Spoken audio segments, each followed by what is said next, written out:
सध्या यूज करत होतो मी 2-3 दिवस. बॅटरी डाऊन झाली होती आणि ही तोपर्यंत मी बॅटरी यूज करत होतो. ठीक आहे. आज परत कंपनीकडून जे येणारे होते ते वॉरंटीमध्ये होती. ही बॅटरी सेम बॅटरी होती आणि तिच्यामध्ये थोडासा काय डिफॉल्ट आलेला, त्यामुळे एक्सचेंज करून भेटलेली आहे. आणि ते आज इन्स्टॉल केलं आहे. त्यावर बसून घेऊयात.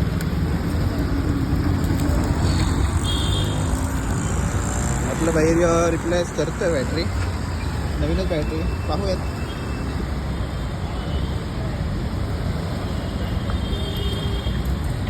जवळपास ह्या बॅटरीला माझे 2 या 3 महिने झाले होते. डिफॉल्ट झाली ती बहुतेक.